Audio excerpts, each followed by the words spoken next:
What's up, everybody? I'm Jeremy. You guys are watching Morphles Morphs. Tonight's video, or I shouldn't say, why am I saying tonight's video? I tell you what, all right, I am so off, okay? I'll go into why here in a little bit. But tonight's live, we have Kelsey from Kelsey's Constrictors on. I don't know if anybody's following her channel, but she has a really awesome channel.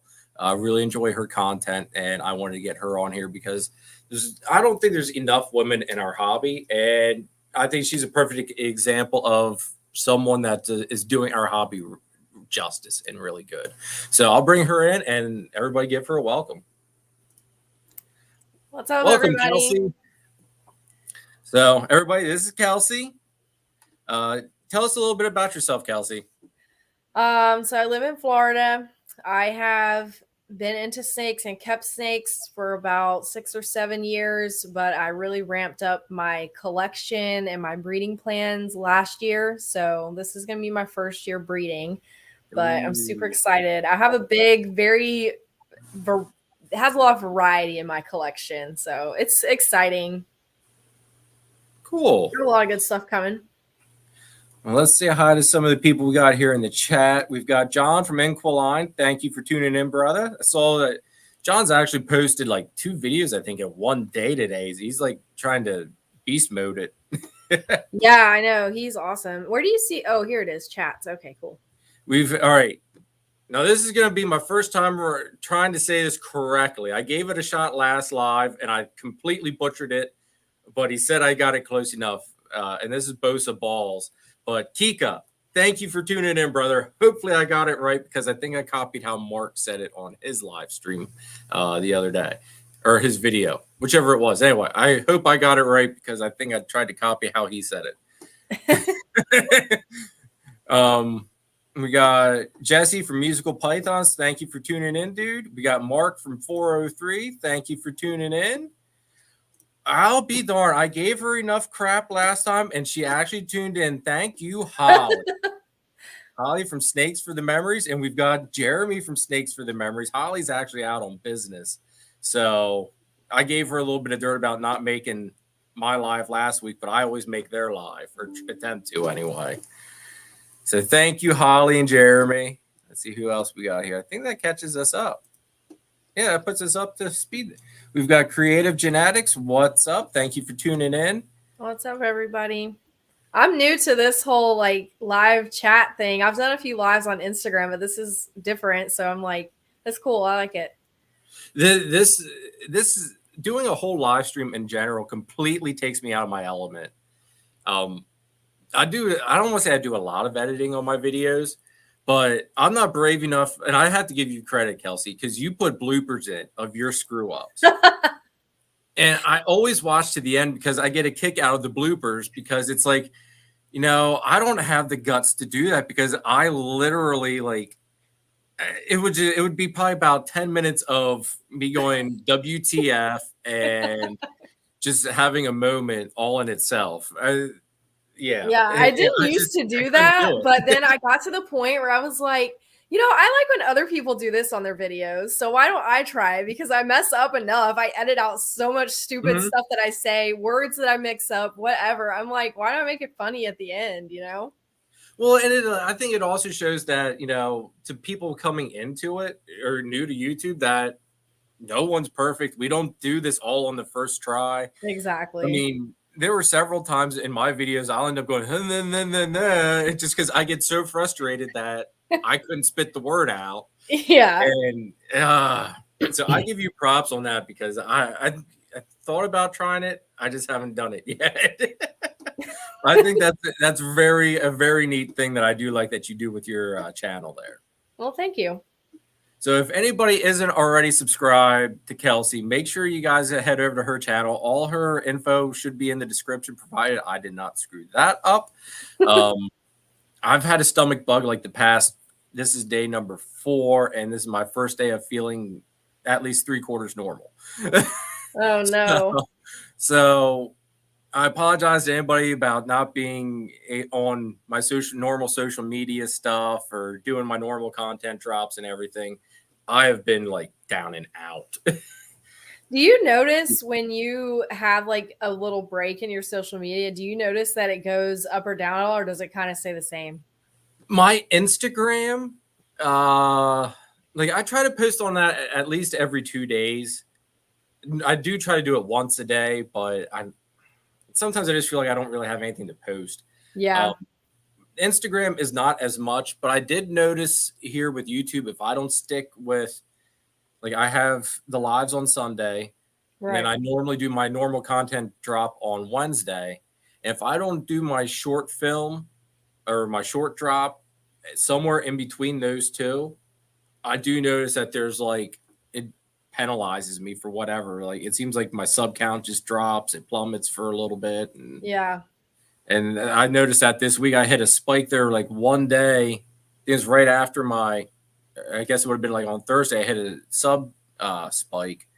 And then Friday, it just plummeted again. It's like, Yeah. what the heck It's so happened? crazy. You can't predict any of it. You can't. Like, I've tried to figure it out, and I've listened to other people try to explain how it works, and it just does not work that way for me at Yeah. all. I feel like these people like give advice to people of like how we should do it and stuff, but I'm like, didn't you like hire a whole team of people that do this for you? So like how can I recreate what you're doing? Yeah, yeah. I know Stephen and Courtney from Leviathan Snakes, they have social media down pat, and they have a system down. I mean, they do it all themselves and everything, but they have it down. Now, I don't know.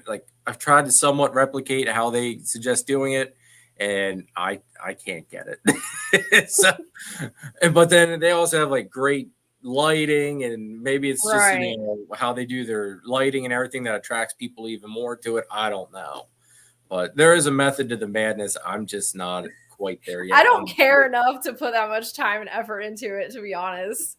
Well, that's like, I don't want to say I don't care, but at the same token, it's like people really aren't here to like look at my face. You know, they want to see the snakes or they want to learn something. That's really all that they really care about. They really, I don't know. Let's see here. What else we got going on here? A 30-day challenge, one YouTube video a day for 30 days. That is like, how much are you going to edit that? Because that's going to take up so much time. Dude. John, you got to realize though, dude, you dropped like 2 videos today. So you just beat yourself a little bit here. Now you got to do 2 videos a day for 30 days. You just set the bar at a whole new level, bro. You're overdoing it. Yeah, I could not do that. I would not be able to do that. No way, no how. Do I surf?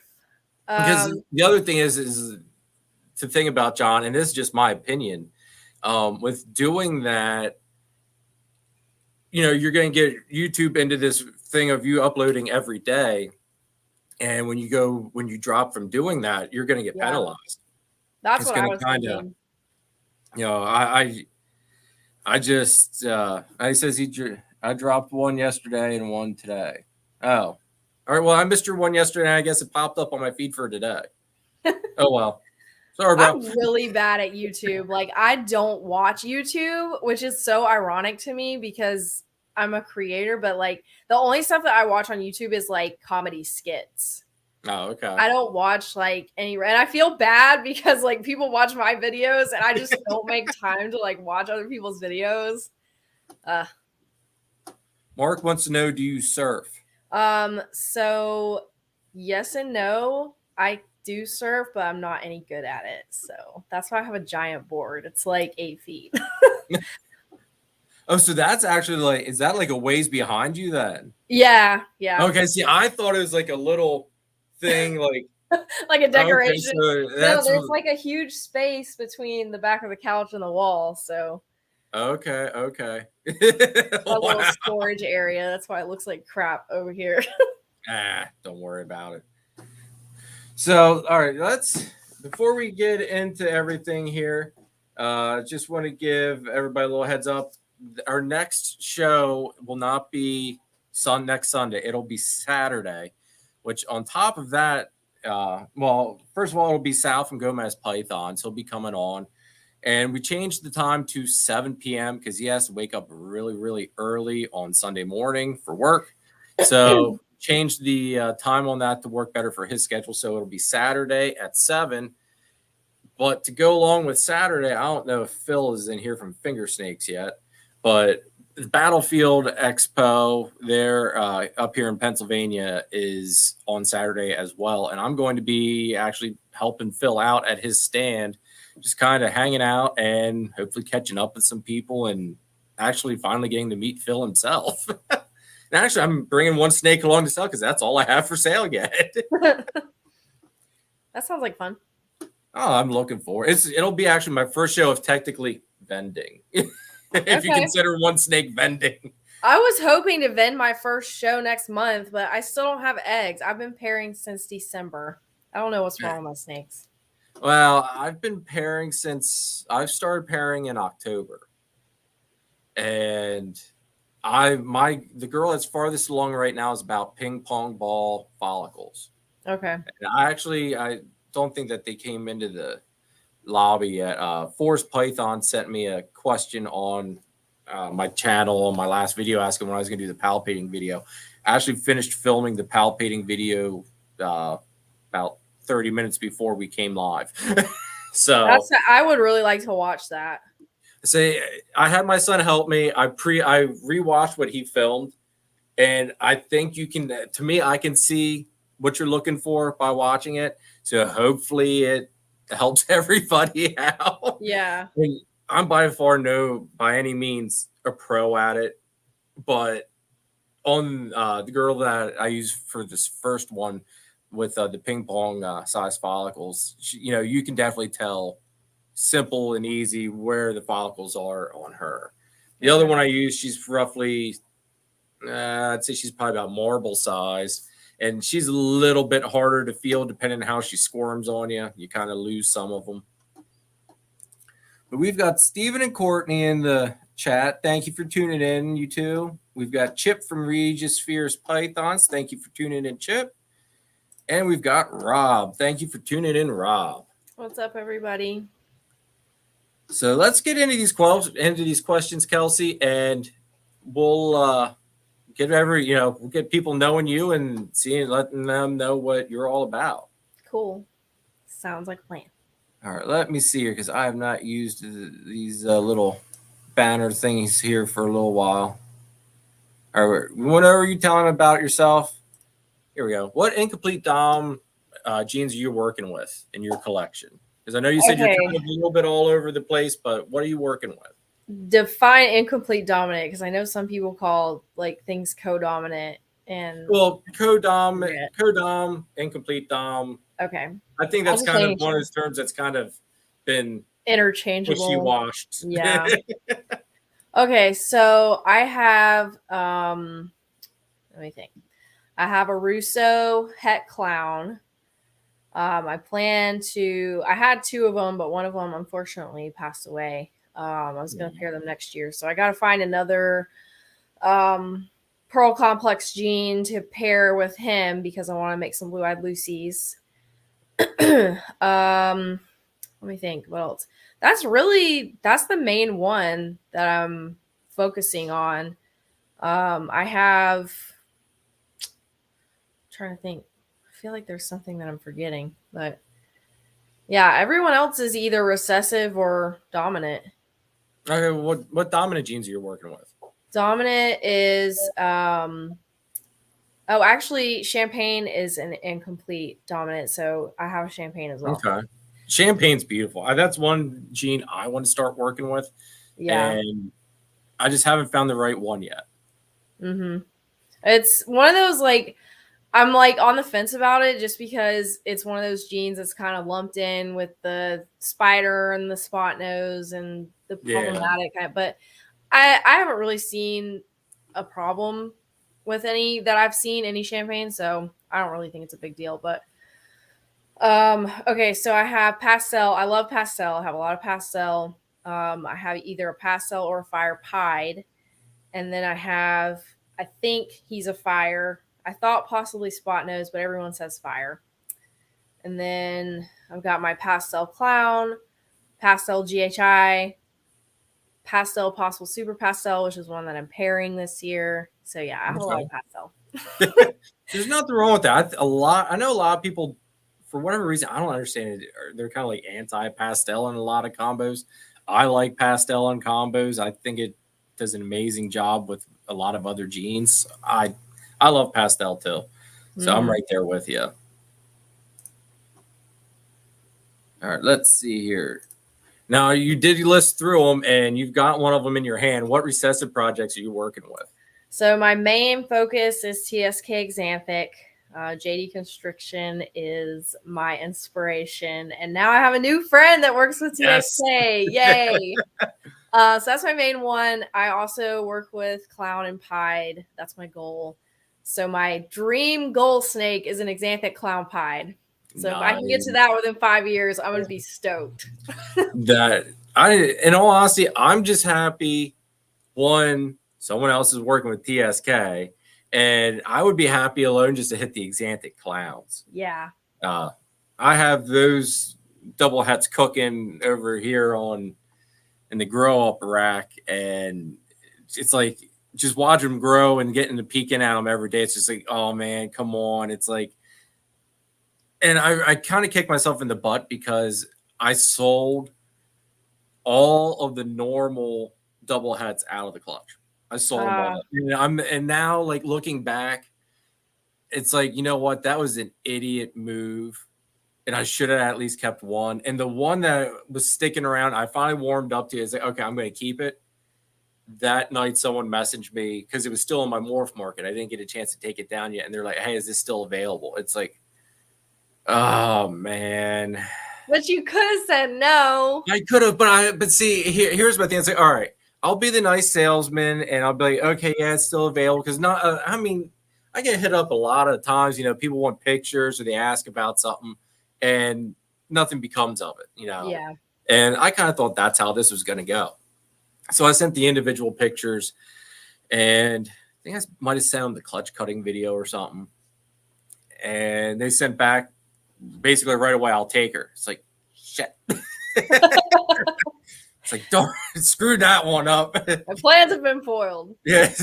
So I kind of screwed up on that one, but I still have my pastel double het, which I don't know what kind of pastel line I have floating around.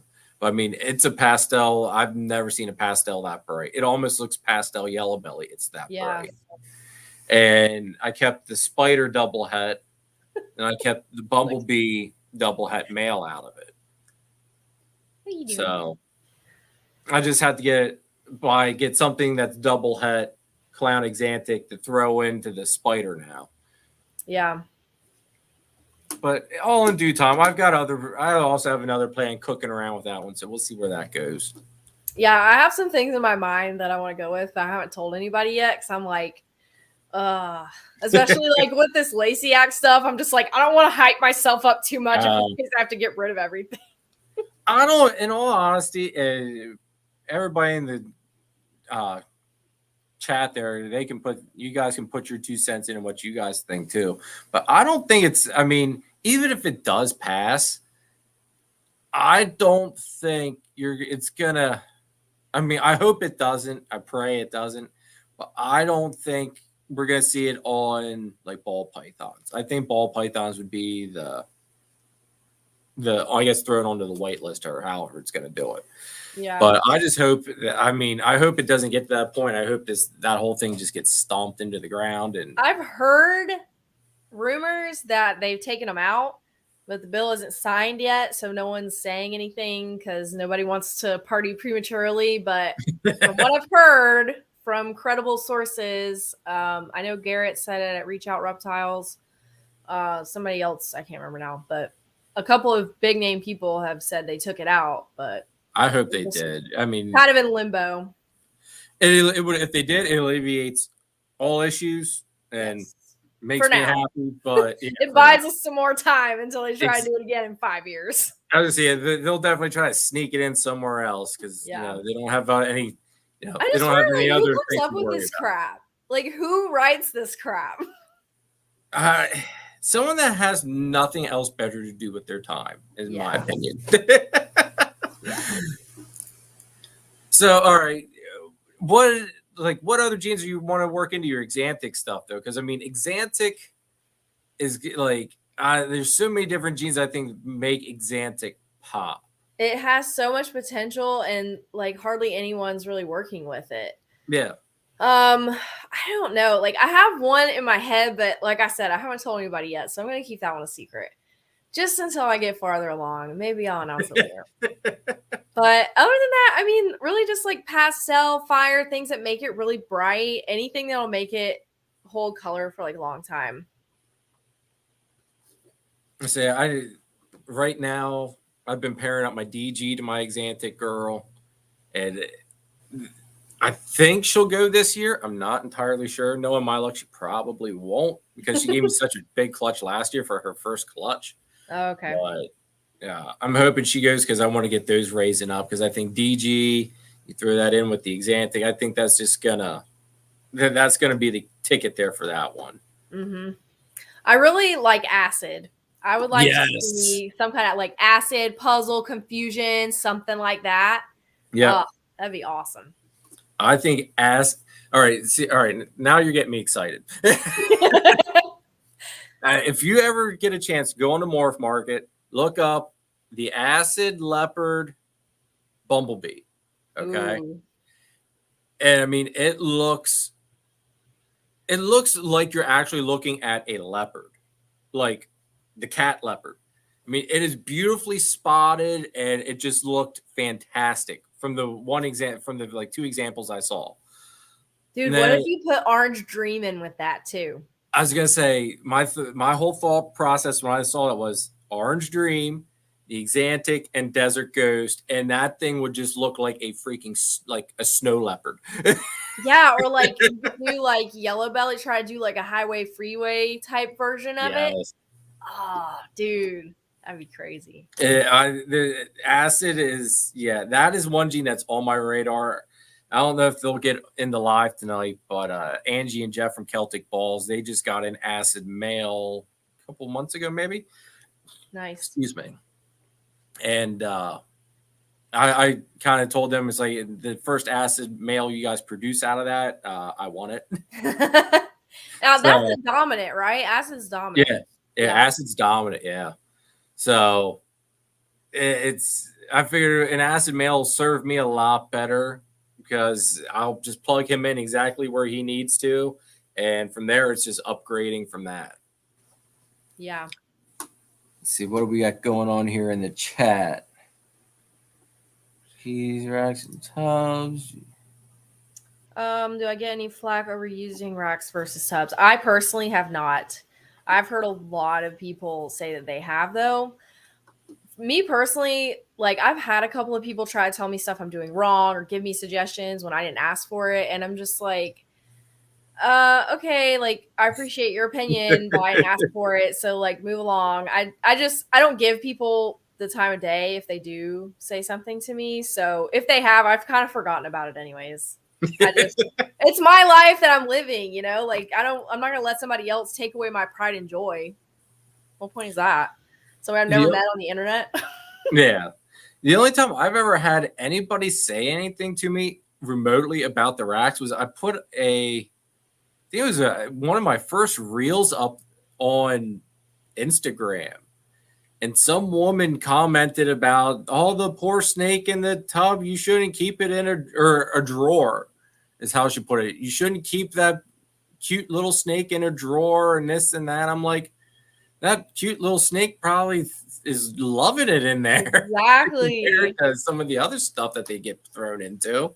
The problem with it is people try and treat reptiles or snakes like cats and dogs. And they have feelings. Obviously, they're a living animal, but they don't have feelings like cats and dogs where they're like, oh, I miss my pet parent. Like, they don't care. They literally don't care. Yeah.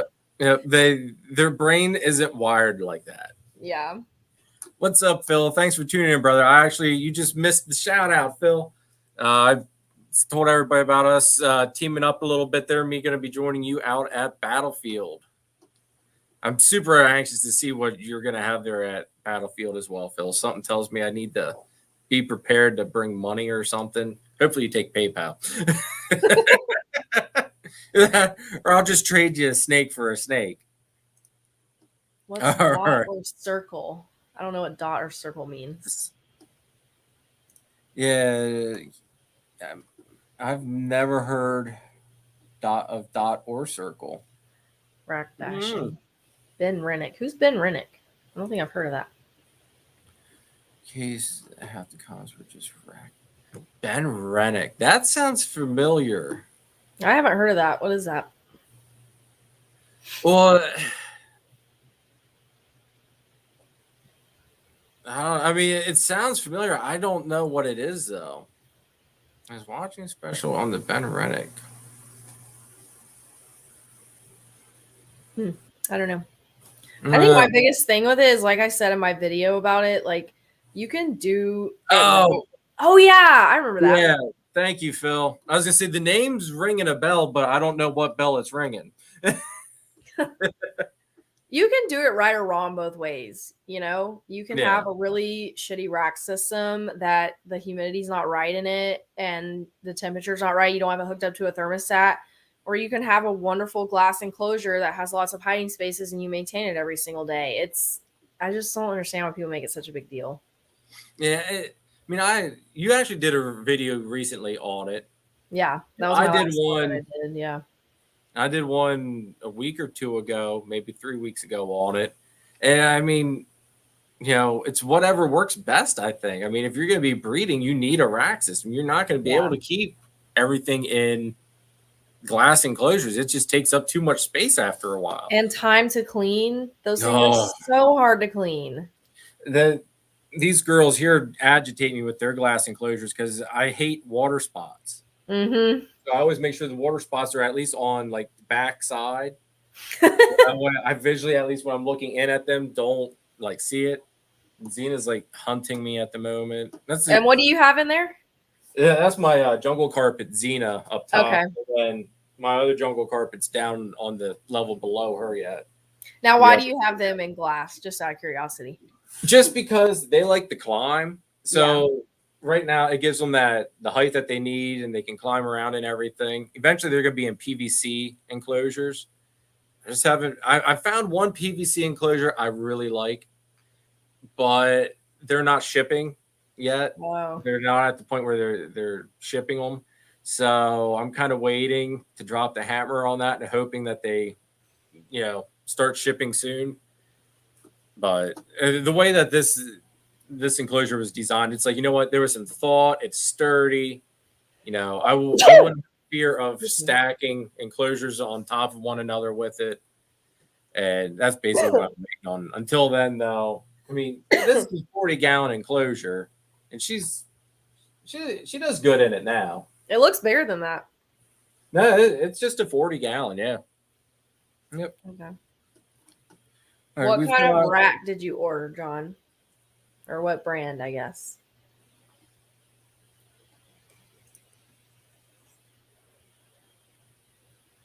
Yeah, John, what kind of rack did you order? Kelsey, I tell you what, you were on top of the chat. You multitask, read and listen. I suck at multitasking. Everybody on here will tell you I suck at multitasking. Some people can do it and some can't, and I just can't. I have to for my job. I work in construction, and it is it's go all day. Ugh. What do you do? I work for a gutter and awning company. Okay. So yeah, we always have like 20 jobs going on at one time, and it's so hectic. See, I do. I get driveways and parking lots ready for paving and stuff. Okay. Just ripping them out, regrading them, all that. Fun getting to be a big kid in a Tonka toy. There you go. What's up, Chris? Thanks for tuning in. We did have Deadly Tarantula Girl in here. I don't know if she's still in, but thank you for tuning in. All right, let's get on here with some of these topics. Oh, PVC. Okay, cool.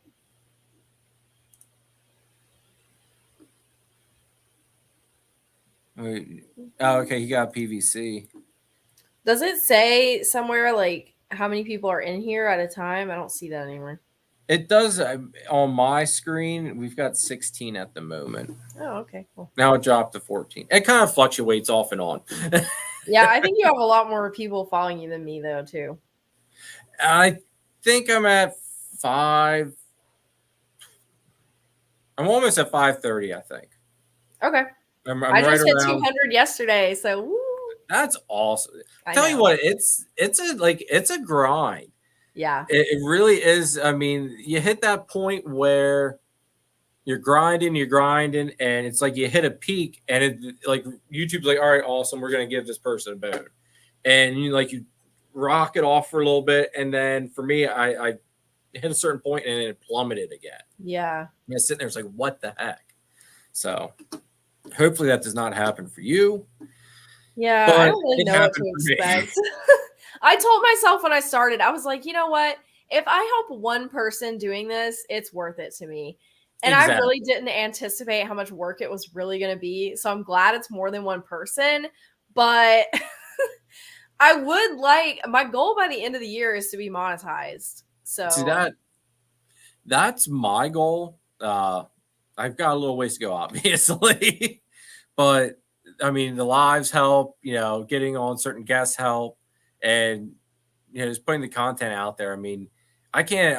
If you would have told me a year or 6 months ago or however long I've been on here that I'd have 500 subs, I would have told you you were crazy. Oh, you I would have started told 6 months ago? That's about when I started too. it was about. I think it was about 6-7 months. It was.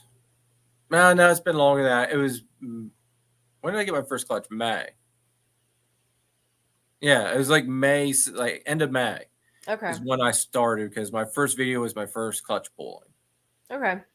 So Well, they say that once you hit a certain point, you kind of like it goes like exponentially after that too. So that's kind of like what I'm banking on. I'm like, where's my exponential growth? I hope that I hope it does something. But I mean, like you said, I didn't really do it. Like when I started, I just wanted to basically, show people my journey and, people that are starting out thinking that they can't do it, they could look back and be like, well, this dummy did it. Yeah. If he can do it, I can do it. Right. That's what I try to do too. Like I try to be very like transparent and open with people. I don't want people to see me as like this faraway character up on a pedestal that is unreachable. Like I'm right here. If you need help with anything, I will gladly help you. Yeah, that's so true, Phil. I say that all the time. Like I see people, and I used to do this too. So I'm not like trying to bash anybody, but like with my old Instagram account, which was like kind of generalized with all my pets because I wasn't sure which direction I wanted to go. Like I discovered all this from Instagram. And on my last account, I was doing like this follow for follow thing, trying to build my recognition and stuff like that. And it wasn't really working exponentially. And then when I started this one, I told myself, I was like, I'm not going to worry. Instagram's not going to pay me. I'm just going to post pictures of my snakes for a little bit of marketing. That way people have somewhere to go if they want to ask me something or I meet them out in public. They can message me without me giving my phone number out to 100 people. So, and doing that, I've been posting, like, I don't post on any kind of schedule. My last one, I posted every single day at 8 o'clock. And I've had more growth from not giving a crap what's going on with it than I did with my last one. And I'm just like, this is great. Because I'd rather put my time into YouTube anyway. Well, that's the thing. I do find myself putting a lot of time into it. And I know sometimes my wife gets a little agitated at me. Yeah. And so it's kind of like trying to find that balance like between YouTube, the snakes, family, work. Like there's so many directions you're being pulled at one time. Yeah. So it's just trying to find that time to make everything work. Oh, I lost my train of thought on that. But what I was going to say was, so I see people doing this thing where they're like, promote me, share my stuff, this and that. And I promote my own stuff, but I would not ask someone else to promote me. If they want to promote me, I will gladly say yes, but I'm not going to ask people to do that because I would rather put the work into doing backstage stuff that's going to get me results because results is what talks, not promoting yourself. In my opinion. So that's kind of what I'm trying to do. I agree with you 100%. Follow kills growth on Instagram. It makes it so hard to turn on hashtags if your organic audience is actually invested in your content. Yes. I hate Instagram though. I hate it. See, Steven and Courtney definitely understand. Like they're the ones I was saying about on how they really understand the social media aspect. Because I think Steven does that. Yeah, I've seen their stuff. I'm pretty sure I'm following them on my new account too, but their stuff's really good. Yeah, it really is. All right, now I know you slightly said your dream combo with what you had. Yeah. Now, like your all-out dream combo, whether you have it or not in the collection, what is it? It's the Xanthic Clown Pine. The Xanthic Clown Pine, no matter how you spin it. That's it. Hey, you're determined. There's nothing wrong with that. Yep. What's one project you want to get into in the next couple of years? Okay. Someone mentioned it in the chat. I don't remember who it was, but someone said black pastel. That's my next, that's my next co-dominant gene that I want in my collection. And I love that because it's affordable, but I really want to do 8 balls. That's what I really want to do. Okay. So I want to have all black snakes and I want to have all white snakes. It's going to be a badass collection. I was going to say, I know it's slightly controversial, but like I'm working on, I want to do the super cinnamon. Okay. And I know you have that, like possibility of the kinks or the duck bill. But I'm just going to give it a shot, see what happens, cross the fingers, hope for the best. Because in my cinnamon stuff right now that I'm raising up, it's got Desert Ghost in it. So I'm thinking you get the black that a super cine is, and you throw the Desert Ghost in there, that sucker's going to be jet black. In my way of thinking with how Desert Ghost is with the black. Yeah. So I want to see if it actually works the way that I'm thinking, but I'm hoping it does. I want to try to find, I saw a post a couple of weeks ago and it was someone that had a gray ball python. It was all gray, like a sheen. Yes. And I can't remember what it was. It was some super cinnamon. It might've been like super cinnamon hypo or something like that. It looked so cool. I think I know the snake you're talking about. I did see that. What was that? I think you're right. I think it was super cinnamon hypo does it. And there's something else that I'm trying to think of that produced a really awesome all gray snake, and I can't think of what it was. I'm drawing a complete blank. I'm not gonna lie. See, that's what would complete my collection if I had all black snakes, all white snakes, and then I had a gray snake. I see. That's what I like. Everyone likes these bright colors and albino and stuff like that. I like the dark. I want it to be as black and white as possible. Yep. Hence the Xanthic. Love it. I have a nice single gene black pastel. Yeah, see, I don't like albino, so I don't want to buy anything, even with a head albino, even though it would hold its value better. If I don't want to work with it, I don't want it in my collection. See, that's the way to be, though. That's the way to be, because a lot of people, they get caught up, in my opinion, on trying to work with everything, and when you come down to it, then you're like, well, what am I going to do with this? What am I going to do with that? And where am I going to, you have so many directions you're going and no end goal, I guess is the way to put it. Yeah. Yeah. And so I kind of made that mistake. I think it's smart. Yeah. I kind of made that mistake in the beginning because I had a limited. So what funded my initial collection was I sold a car that I had. And so I had this limited amount of money that I was working with that I wanted to start my collection with. And so I was trying to buy as many snakes as possible for as cheap as possible.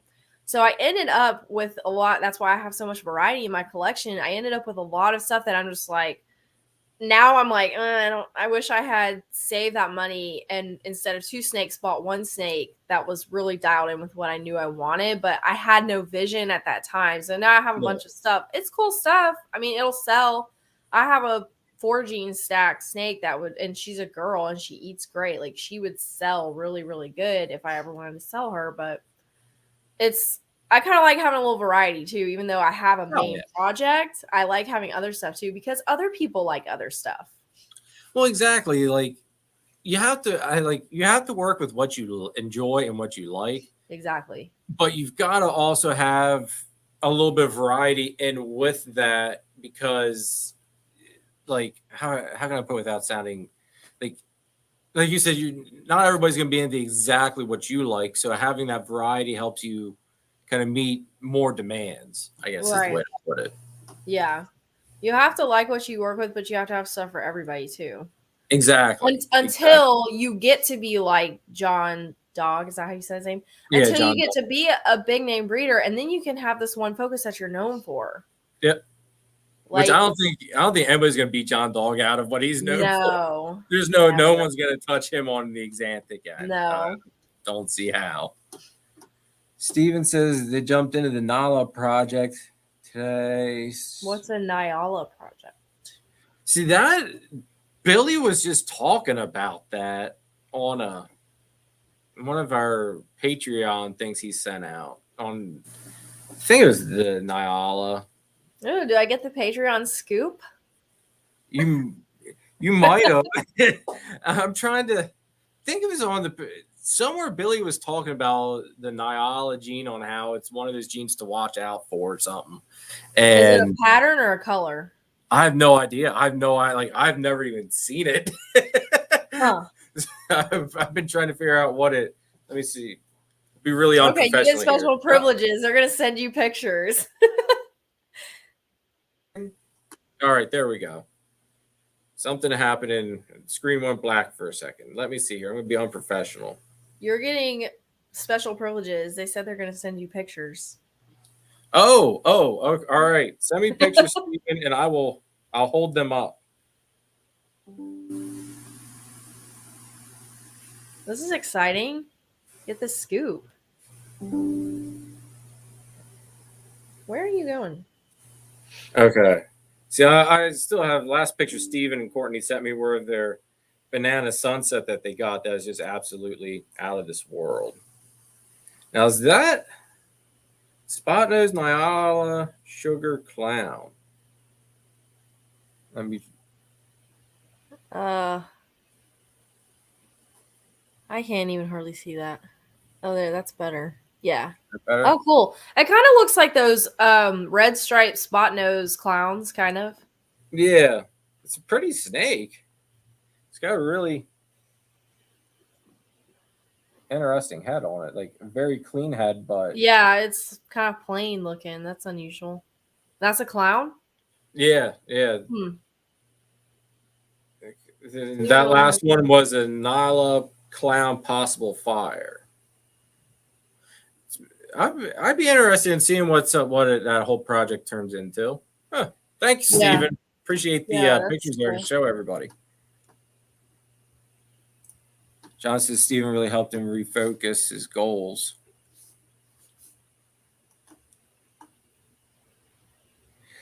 I don't know. I guess I want to be known for Xanthic, John. I just, I just want to be known for me. I mean, you're not going to catch the guys that have been in it for 10, 20, 30 years or however long.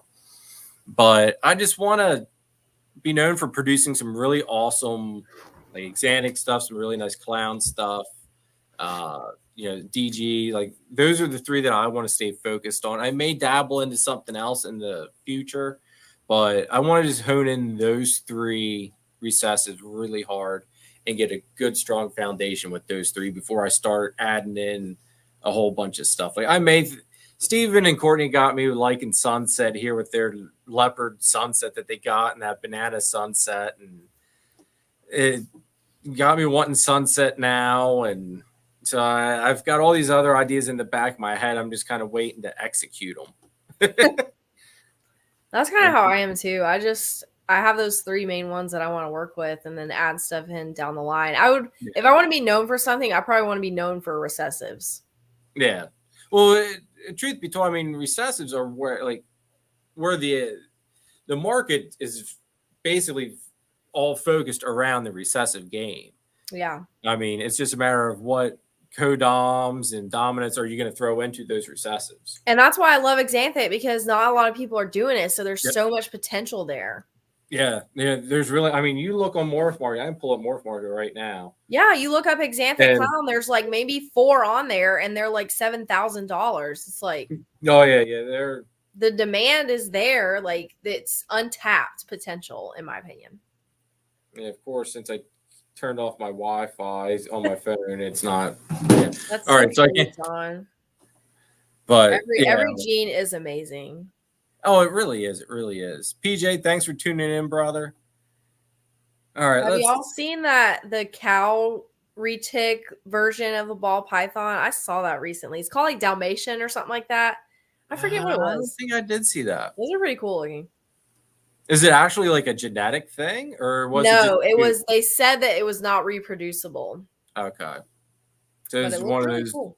You hit the lottery on it, and Pretty much like Skittles, that $50,000 snake that's always on there.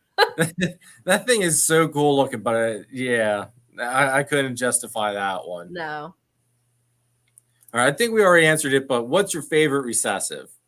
Xanthic. Oh, you know what I didn't tell you about her though is she is 50% Heppod, but she's got some really Ooh, nice tracks. I'd say she's 100% just judging that. I think so. Yeah, I anybody in the chat there put in your opinions, but I'd say that that's more than likely 100% Heppod there, just with Yeah. those I cracks. can't wait to try and proof her out. And also, I noticed on her belly today, she has this little burn mark right here. I don't know Yeah, what that came from. I just noticed that today. She had plenty of substrate in her thing, and it wasn't like thinned out at all. So I don't know what happened. no, she'll heal it up with their next shed. Yeah. All right, let's see here. Super Microscale. I don't even think I've heard of that. Oh yeah, where are you? How is it Microscale if there's no scales to be micro? See, I think that's one of those things where, like, Garrick DeMeyer works with Microscaleless, and you had Brian Barczyk that was doing the scaleless. What is micro? How is it Microscale if there's nothing to be micro? It's the same thing. I think it's the same thing. It's just one of those like banana Coraglow type of deal. I think that's basically what happened with that one. So then what happens if you have a super version of it? I'm confused. You mean? Well, I think the Microscale it's the recessive, so it's. I don't know. See, Microscale. My thing with the genes is I like genes that are really easy to tell apart, which is why I don't like Pastel versus Fire. Like I would only want to buy one. Oh, okay. Have you seen Steve from Steve's Morphs? He works with VPI and TSK. Do you know how confusing that would get me?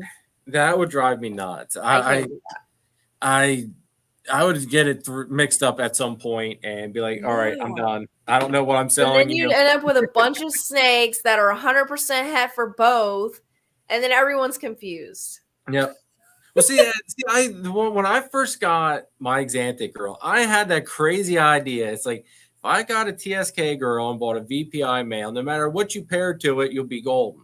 It's like, but then you're screwed because no matter what, you gotta, you're only gonna have 50% on one down the line. So it's like it's not worth it. Yeah, you wouldn't know what you're selling in theory, right?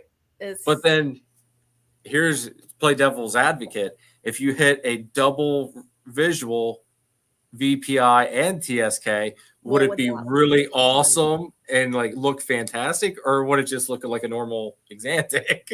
Yeah, and if it looks like a normal Xanthic, then you got to ask yourself which one is the dominant strain. Exactly. See, now we're going down a rabbit hole. Yeah. See, this is why we don't go there. We don't go there.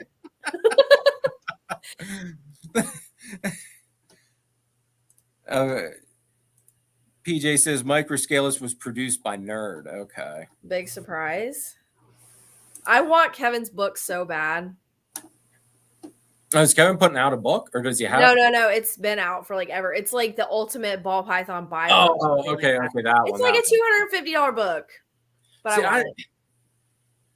At this point in my life, I'm 35, and I just don't have time to sit down and read. I got too much stuff going on in my life. I don't have time to read a book. And really, it would be more like a shelf ornament, and maybe someday I could get him to sign it. That'd be more like my thing. And then, like, I think if I had that a would specific be. question, then I could look it up if I couldn't find it online. That's Maybe true. it'd be nice to have, but yeah, I'm with you. I have a bunch of books and I don't read, so. See, I get the autograph thing because I go to Comic Cons and all that stuff and get autographs from actors and yeah. And I love Kevin so much. He is like one of my original inspirations. He Such a is. great guy. His knowledge and like on how he's like that abscess on that one. I guess that doesn't really narrow it down. He fixes all sorts of issues on. Yeah, Snake. he does. He's so. It's just like I don't know how he can do it. His knowledge is just ever expanding. Like I learn more stuff from him all the time. It's crazy. And he does those classes for the venomous snakes for the wildlife people in New Hampshire. That's so cool. And I was so sad when his blue-eyed leucistic cobra died. I was, because she was pretty looking. I mean, she had a hateful attitude to her from what it looked like, but she was beautiful. I mean, my buddy Mike said it best. The most beautiful snakes are normally the one with the most attitude because he's got some awesome boas. I mean, and some of his most beautiful boas have the nastiest attitude. And Xena there, she's probably one of the prettiest carpets I've seen. And for just a single, normal jungle, and she's got an attitude to her. Mean as a snake, huh? Yeah. She definitely lives up to her name. I can't tell you how many times I'd be down here. Because it's like normally right beside her cages where I'll put the computer and actually do work. And she'll hunt me at nighttime. Like every movement she sees, her head's following me. Like I'm stalked almost the whole time. So she's on high alert at all moments of the day and night. Like she's still just sitting there, just kind of focused on me. It's kind of creepy. So what other snakes do you have other than the carpet pythons and the ball pythons? That's it. Oh, that's it. Okay. That's it. Years ago, I had blood pythons, and years ago, I had a ball python, a red blood python, I had a Sumatran short tail python, and a green tree python. So I've had some of the more, more aggressive. The ones that I don't want to say are aggressive because they're not. But more advanced. I guess you could say. I don't even get like green tree pythons are probably the most advanced out of all of it. That's what made me think of it. But the blood pythons, I don't really think they're advanced. They're just different. Like they act different. They're just a big bodied, thick snake that they're not very common, but it seems to me that they're becoming more common. They are, but they get a bad rap. Really? I mean, yeah. The two I've heard so many people say about how they're like bitey and nippy, and mine, I never took a bite from them. Yeah. Her there, she was the first one that ever bit me. And her record's 10 times the one handling. Oh man. Wow. But I mean, you go with that, and my green tree never bit me at all. But at nighttime, she would become a witch. If you came within 5 foot of the cage, she would start striking at the glass trying to get you. Wow. The blood pythons, they didn't care. They didn't give anything about you. And my big one she was 6 foot and like 26 pounds. Wow. She was a big, big girl. And she was puppy dog tame. I left my son at the time. He would have been like 2. And he'd sit there beside her and he'd pet her, and she'd just, you'd swear it's like a ball python. I mean, it was just completely, she was mellowed out as anything. I really want to get a super dwarf reticulated python. After watching Garrett's stuff, it's been on the back of my head as something like maybe once I get an actual, either a bigger snake room or an actual facility, just kind of have one as like a display animal, just because I think it would be neat to have a retic. I just don't want a full-size retic. I don't want I can't do something that big. Snake. Yeah. That's beyond my comfort zone. But if I can get something where it's like 10-foot max-ish, I'm okay with that. That's where I'm at too, because I have a boa too, and that's a girl, so she'll get big, And she's the only one I have in glass too, kind of like you. So Okay. yeah, she's super sweet. I love her. That was gonna be my next question. Do you keep any other species? I can read your mind. Yeah, so I have her, and then I also have a parrot and a dog. So Okay. What I'm kind of just an parrot? animal person. He's a Quaker parrot. So he's a little green. That's kind of like Australia is the biggest island and the smallest continent.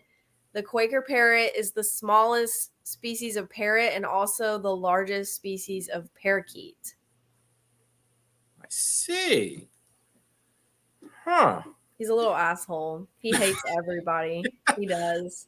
Friends of mine have a parrot. I don't know what kind of parrot it is, and I swear the thing is like I always call it the devil bird. Ever since like all the years that they've had this thing, it has never once been nice to me. It's always flown over to me, and it'll start biting me. It's just like I Yep. told him the one dad told me, like, if I'm coming over, lock that darn thing up.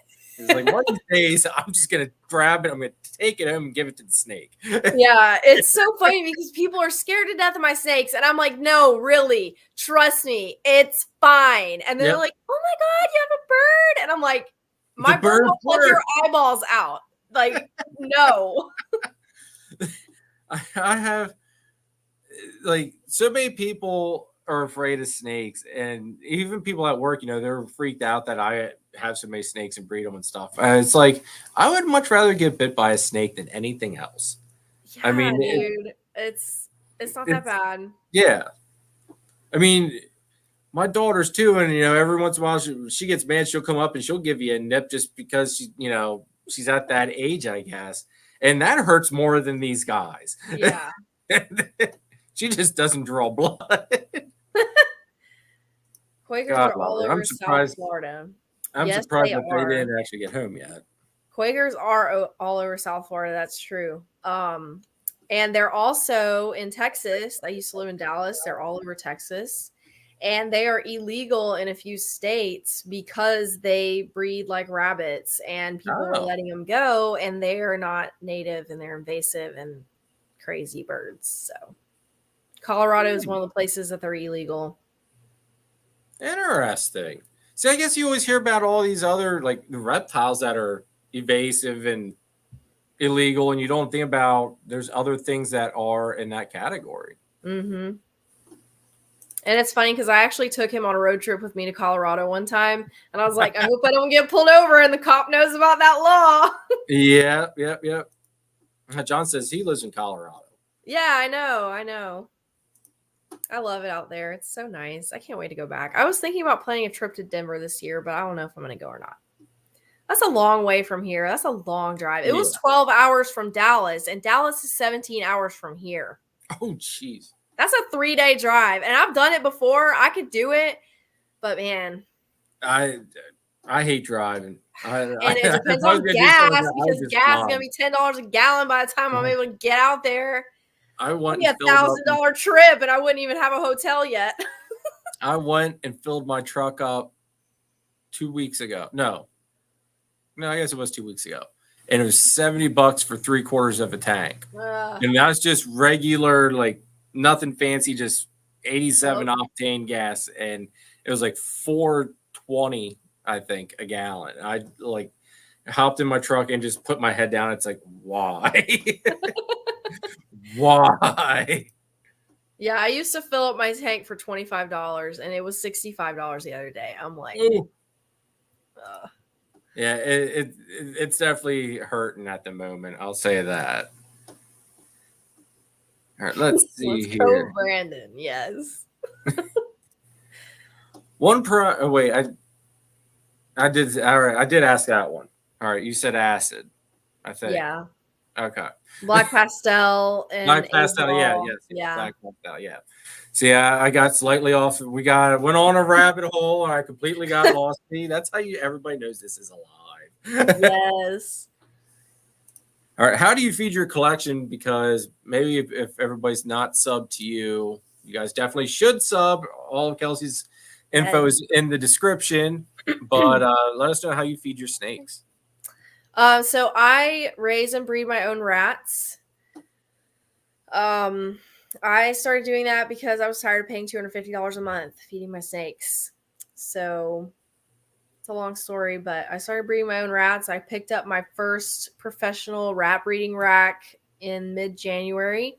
That's going awesome. Definitely recommend it. If you can find somebody local to build one for you, or you can build it yourself. Way better than what I was doing before, which was the plastic Walmart tubs.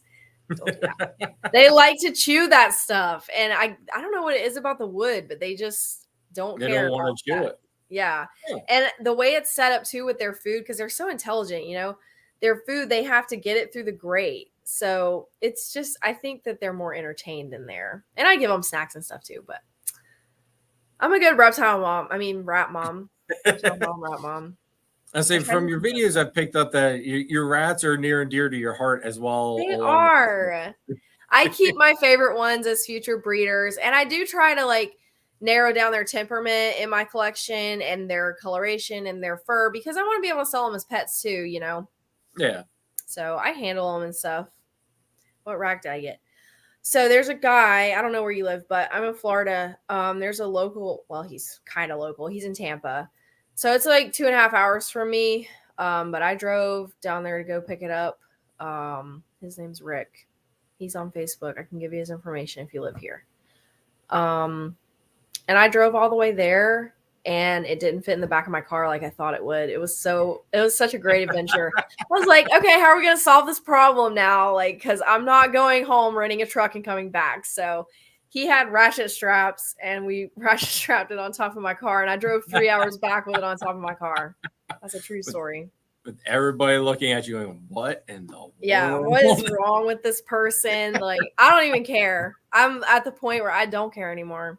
I will drive 40 miles an hour to avoid whatever could possibly happen if I drive too fast with this on top of my car. Yep. I can imagine. If anybody in the chat, if you guys have any questions for Kelsey or myself, drop them there. I'll try to catch them. Kelsey's really good at catching them, so I'm sure she will at least catch them if I don't. So don't be afraid to drop any questions or anything like that. Rats are awesome. Never thought I'd say that a year ago. I have a love-hate relationship with my rats. Some days I love them, and some days I hate them. Some of them are so sweet and nice, and I'm like, oh my God, I love you forever. And then they do something stupid, and I'm like, I hate you. I hate you. I'm going to feed you if you don't stop it. What's the most pain? Because I've thought about breeding the rats, and Phil's offered to help get me set up to do it. Mm-hmm. And I've come to the conclusion after a nice long talk with my wife that it's not going to happen because I just don't have the time to spare. Because she wants me to obviously be doing things with her and the family that I should be doing instead of taking care of rats. So what's some of the more challenging things that you find as far as breeding the rats?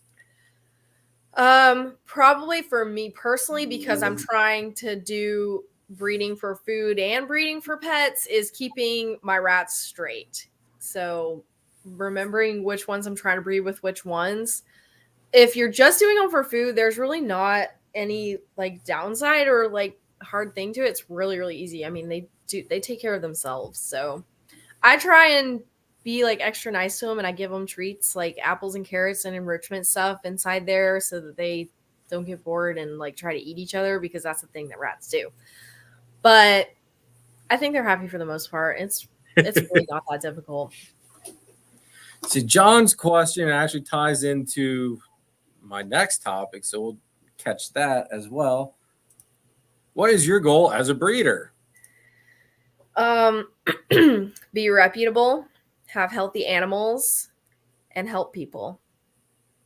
That's all I want to do. And create beautiful animals, like living art. I love the living art phrase, I guess.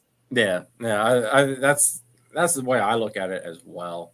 You plan on doing it, trying to make it like a full-time thing? You just want to do it as a part-time job? Or the goal is to be fully retired in 5 years. Nice. That's my goal. See, it's hefty, but I gotta start somewhere.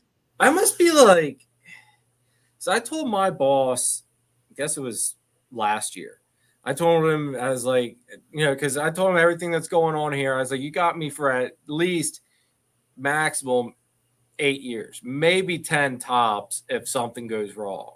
Yeah. And everybody else is saying like, 5 years in there, that's it. I'm there like, was I like too generous? Or like, am I doubting myself too much here or something? Or Yeah. See, like, I for think my me, big thing is I am afraid to take huge risks it's because different when you have a family too, though. it is. You're right on that. I keep It's just telling my me. I can, if I decide that I don't want to live here anymore, I can literally sell everything in here and pack up my car and go wherever I want to go. I don't have any ties or anything, so it's a little different for me, I think.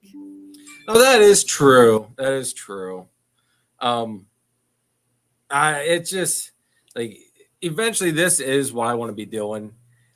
I think I'm just like you said. I need to make sure that I'm a little bit more stable, maybe. Yeah.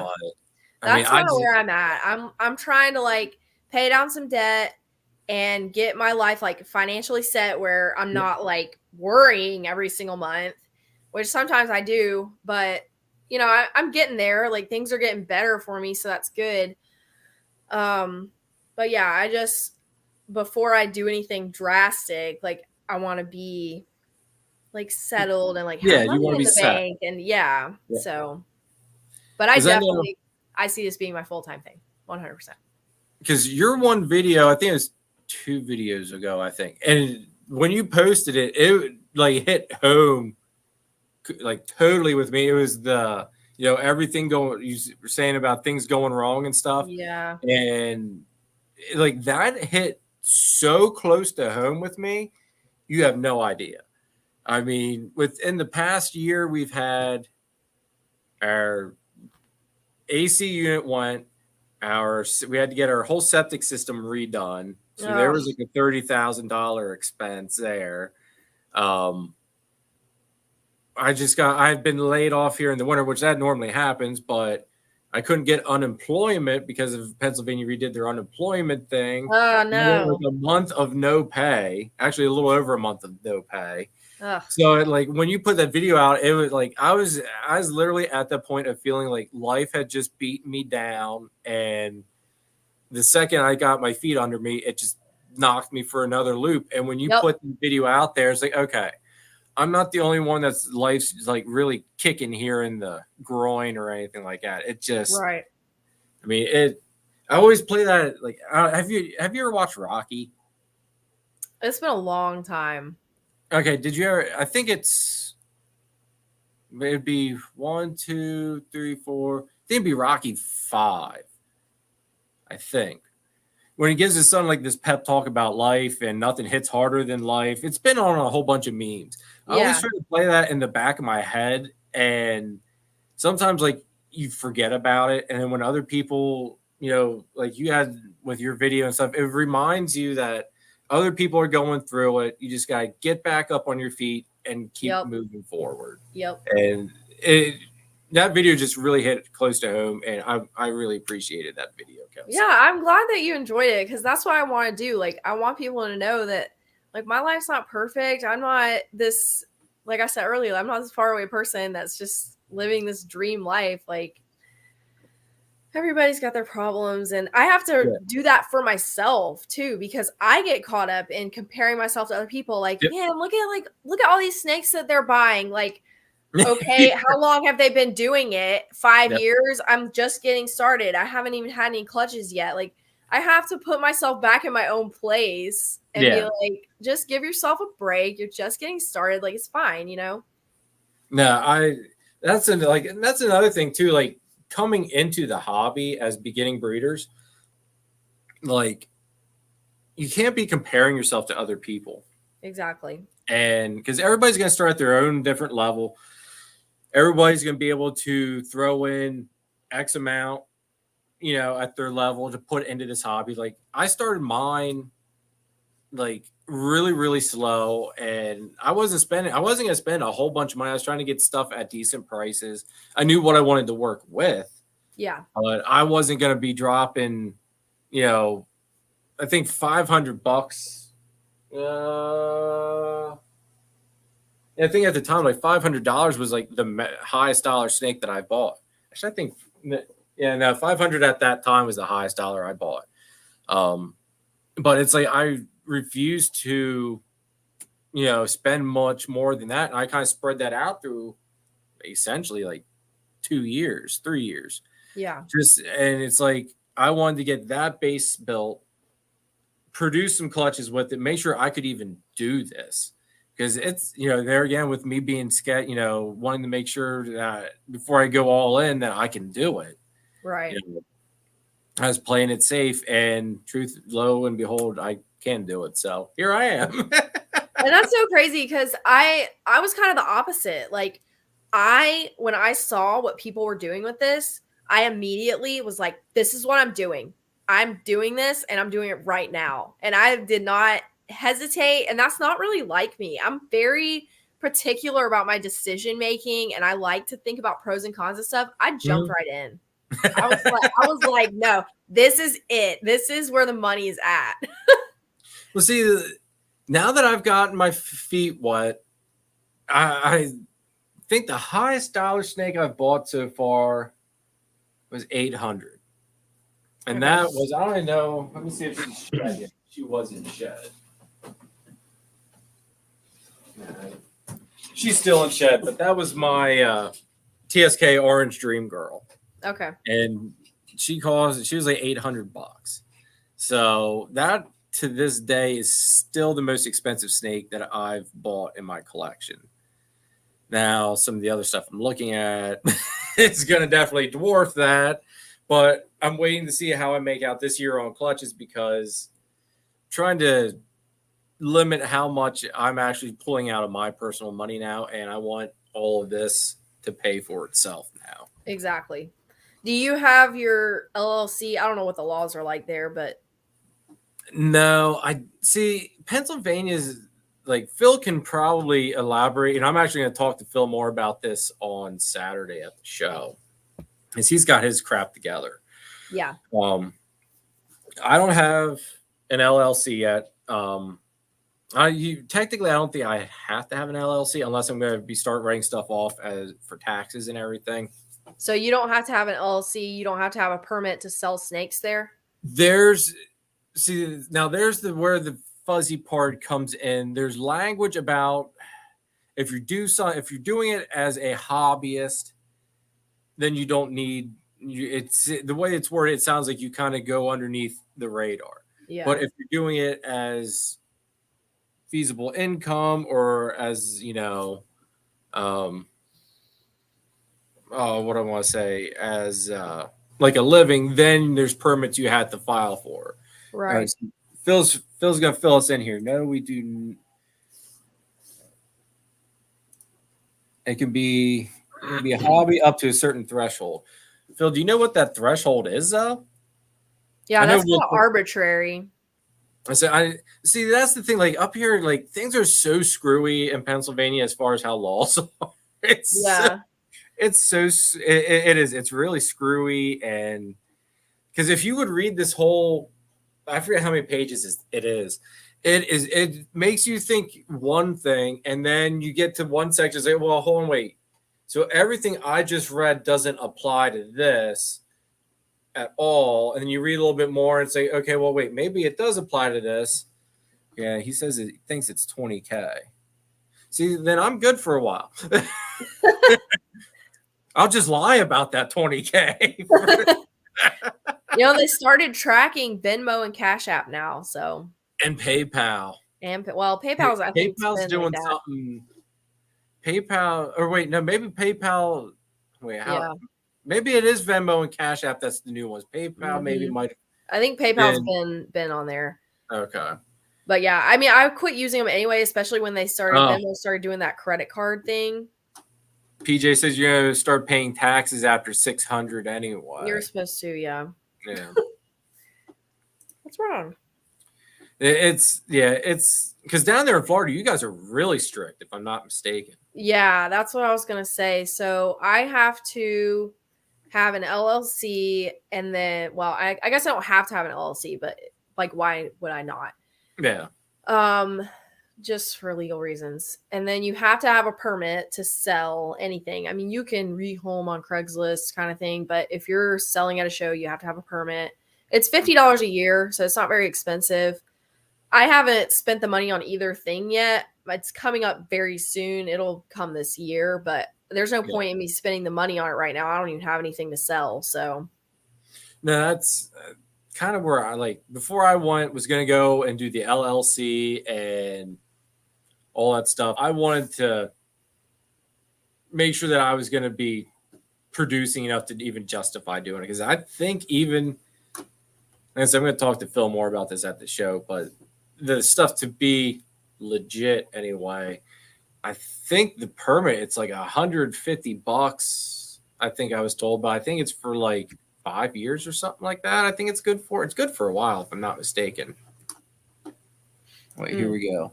See, Phil's my man of knowledge. Yes, but you don't need to register for a business bank account until you're making over $20K a year. Business before that, but it can be a hobby up to that point. Okay. See, Phil understands it all. Phil's the man. See, so I was looking at the LLC thing, and I was talking to, I don't know if he's on here, Justin with Pipeline Pythons. I don't know if you know him, but I've seen him in some lives. Yeah, I don't think I've seen him in the chat here tonight. Yeah, he's helped me a lot with like a lot of different legal questions and stuff like that.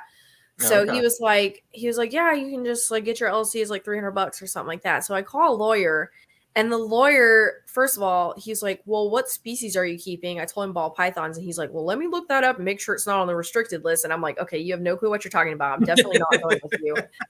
And then he gives me this quote for $1,200 for an LLC. And I even asked him on the phone, I was like, okay, so tell me, what am I getting for $1,200 that I can't get online for $300? Yeah. And he couldn't even answer the question. So I was like, okay, why would I spend all this money with you and you can't even tell me the benefit of it? Like, so I think I'm just going to go through LegalZoom. That's what people keep recommending. Oh, okay. So I don't need anything fancy. Because I know I talked to my accountant about, what was going to be the best thing, the LLC or the sole proprietor or whatever it is. Yeah. And he told me, do the LLC. But I mean, he's by no means has no idea anything about snakes or anything like that. And he goes, we're going to have to sit down and have a talk about everything because I guess depending on how things work, he'd have to review things annually or, obviously you have to do it yearly for taxes. But, right. I'm just there thinking, it's like, wow, there's a lot more involved in going legit than what I was thinking there was as far as, there's a lot of things that are a lot more work than I was expecting. YouTube is one of them. Yeah. Well, that's one thing I'm curious, how this is going to be once I do get monetized through YouTube. Yeah. So I'm kind of curious how that's all going to play out and go. Yeah. But I got time, I think. I just want to set myself up with multiple streams of income. Yeah. No, I agree with those are fireworks outside, not somebody shooting a gun. That's happened here before. I'm just saying.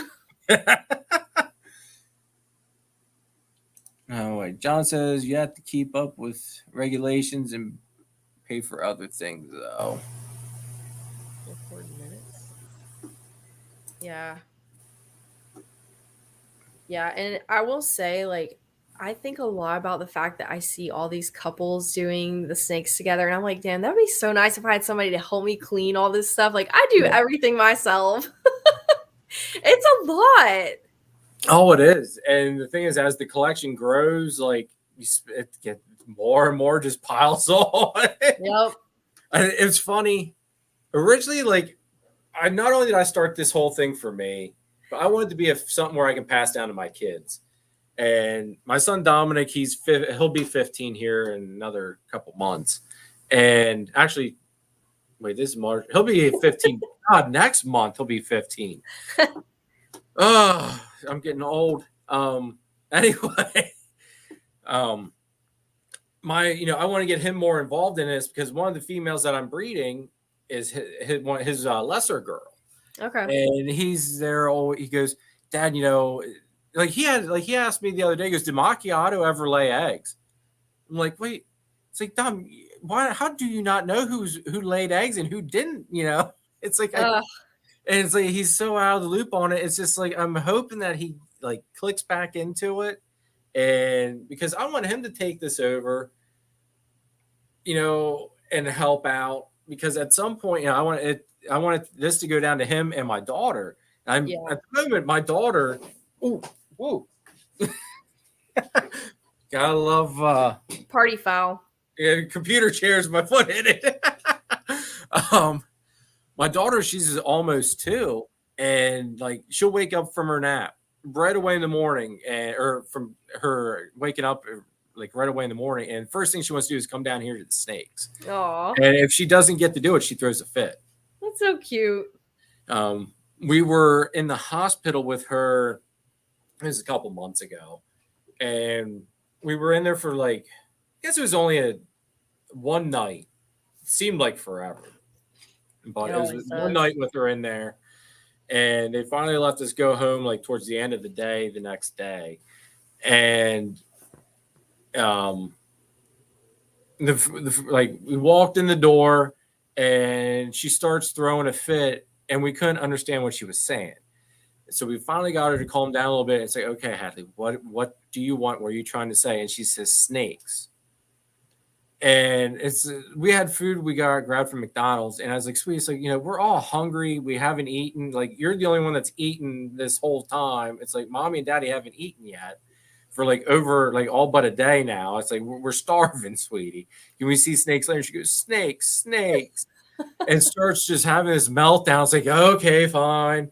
We'll go down and see the snakes. And we were down here for like probably close to at least 20 minutes, because you have to open up every snake bin. And she looks in and talks to the snake and waves and pets it. And then she says, get, which is her way of telling, shut the tub and move on to the next one. But she goes like, we go through all the adults, all the hatchlings. She runs over to the carpets, and then sometimes we go back and re-see things a couple different times. So I have no doubt that she's at least hooked for now anyway. Yeah. I hope that streak keeps going, but I think will at least have her. Yeah. That you can't take that out of a kid. No, she absolutely loves the snakes. Blue Ridge, thanks for tuning in. Yeah, somebody said something earlier. Hold on, let me go up a little bit. Is it gunshots or fireworks? Where I live, one is legal and it's not the other. I don't know what it was. It was very rhythmic, so I don't think it was either one. Well, there's these mufflers out on these cars. I noticed we had one drive by our house one day, and it's like these little rice burner cars, and like it sounds like gunshots. Yeah. Yeah, I mean, it sounds like a 9mm going off, and it scares you when the first time it goes by, because I mean, it makes you duck. I've added extra security that wasn't stock in this apartment because I don't live in a great area. Oh, really? Yeah, it's not great, but it's doable. See, where we live, we're out in the middle of like nowhere, so there's really like the likelihood of anything is really slim. But the way I was brought up, you just stuff like that, you know, you duck and cover, and you get ready to take care of it.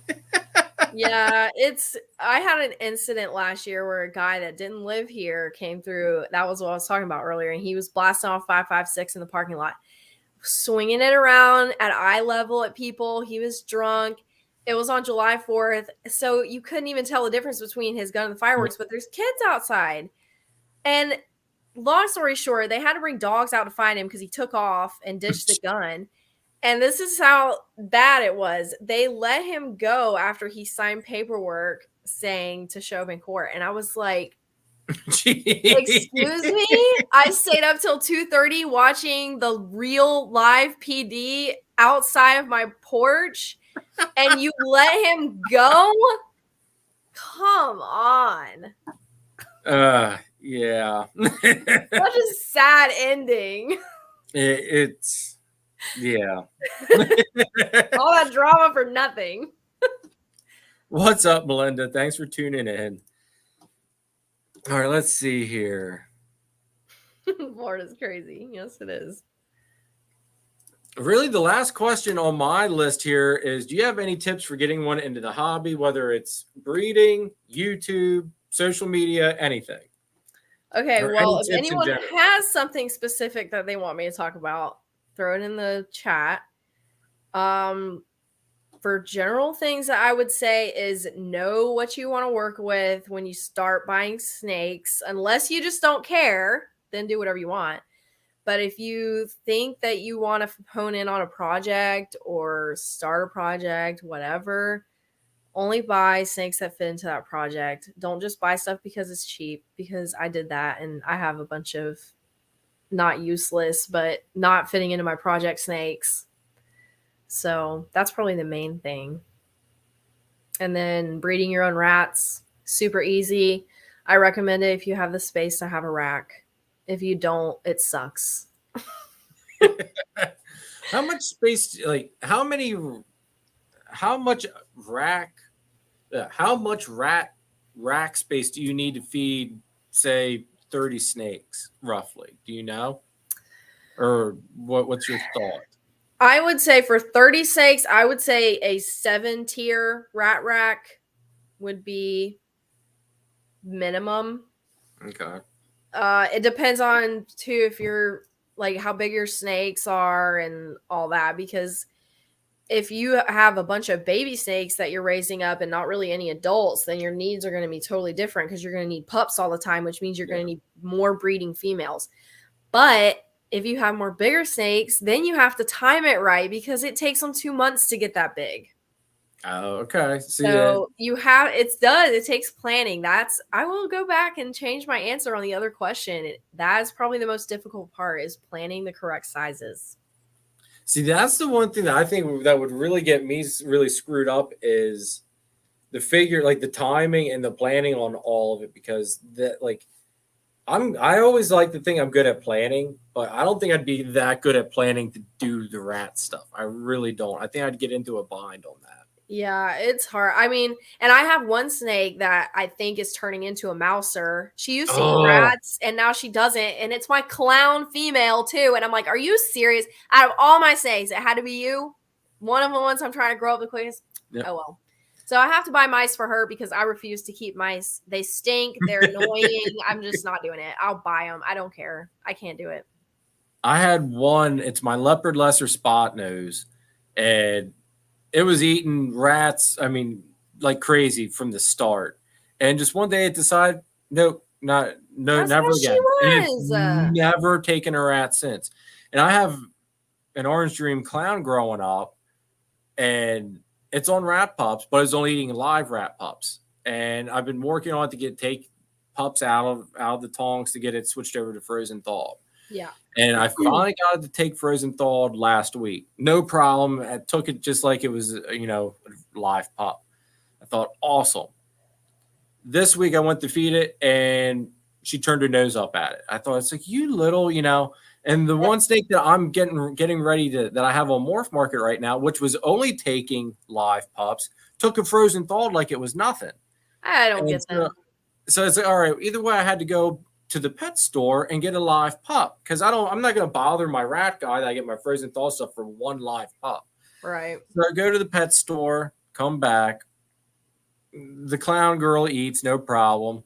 And that, Friday night is when I do feeding, and I had one pup that didn't get eaten because of the one snake that's in shed, the one hatchling that's in shed didn't want to eat, which didn't surprise me. So I went and tried the clown girl. And when she goes and takes it. I'm like, so wait a second. I went and spent $3 on this stinking live rat pup. And if I would have waited like 5 more hours, you would have ate a frozen thawed anyway. Ball pythons are so aggravating sometimes. Yeah, I don't get how they just decide one day, they're like, I don't like this anymore. And I'm like, okay, Karen. Like every single one of my ball pythons nicknames is going to be Karen from now on. I have my original ball python, Monty. He's on a 5-month food strike. He's always been one of my best eaters. I'm like, what is wrong with you? I've got one. Let me see where he's at. Because My GHI Mojave male, every year come breeding season, he like just stops. My GHI Mojave has not eaten since September 18th. Wow. And he just, no matter what you do, he will not take Yeah, that's how anything. he is. But he's 7 years old and he's like 1,800 grams. He hasn't lost an ounce. Like, I'm not worried about him. He's always been Yeah. fine. I just don't know, like, what's wrong with him? Yeah, they do it. I mean, my GHI Mojave male, I mean, he looks fine. We keep an eye on his weight and everything, but I mean, he did it last season. He's done it this season. He's only going to one girl this season too, so I wonder if that has something to do with it, because this is his first year being around female breeding ball pythons. So I wonder if there's like something that is attracting him to it, and he's like, oh, I need to. The pheromones. Yeah. And so I suspect that he may be Heppod too. He was a rescue. He was my first ball python I ever got. And I looked last summer and I was like, damn, he's got some pretty good tracks. He might be then. That would be pretty sweet. See, there you compare him to that little one when she's big enough, and you get her. And then I have a pied female too. Oh, that's who I'm definitely gonna do. See, we got some stuff going on here in the chat. Let's see.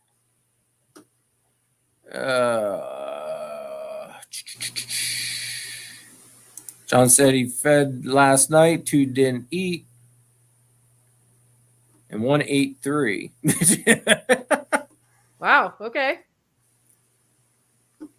I say Xena on feed night, she got to eat 3 because my leopard lesser spot nose didn't eat his rat or his mouse, so Xena got to have an extra treat, which she absolutely loved. I swear, like, carpets are never full. They're never full. Never at all. That's the other thing I want to say, live versus frozen. I used to be all like, I would only feed frozen. If the snake ate only live, I wouldn't be interested in it. But I've gotten to the point where I have so many snakes, and since I'm breeding rats, like, it's so much easier for me to do live, because then if they don't eat, I can just put it right back and nothing ever goes to waste. Yeah, that's true. I do hate it though. What do you mean you hate it? I hate feeding live. Because yeah. It sounds terrible, but like the little baby ones I feel extra bad for, I always give them like little kisses, and I'm like, I'm sorry. Don't hate me. I feel like a terrible person. What's up, Nicole? Thanks for stopping in. Let's see what else we got going on in here. If anybody has any questions for Kelsey or myself, drop them in. We'd love to answer them. Let's see here. I had one girl not eat for 13 months. One day she just decided to go back on food. That's insane. That's a long time. That is, yeah. And especially if that's a girl that he's trying to raise up to breed too. Oh, I'd be going nuts. Yep. That's always how it goes too. It's always the ones that you want the most. Yeah. Now, while we're on food and stuff, how often do you feed?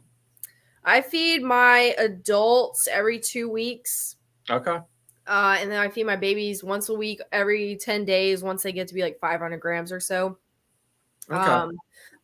For the breeding females, I feed a size smaller, and I try to feed them once a week. Okay. So. See, we're basically feeding the same type, same way then. I feed like my hatchlings after they hit 200 grams, they get thrown onto every other week, just like the adults. The females I keep on medium rats, every other week. And of course, once they, once they get into where they're starting to build those follicles, if I notice they're starting to like really not be into the bigger prey, from something a little bit smaller. But 9 times out of 10, if they're not going to take the bigger rat, for whatever reason, my girls won't even take a smaller rat then. And they just they hit that point where they just shut down. And actually, I think they're all shut down except for my platinum, my platinum. God. My pewter leopard. My pewter leopard girl she ate, which kind of surprised me. But See, and that's she, how I know Sadie's not going to drop eggs soon because she's still been on food this whole time too. She took a rat a week ago, so well, see, that's my lesser girl.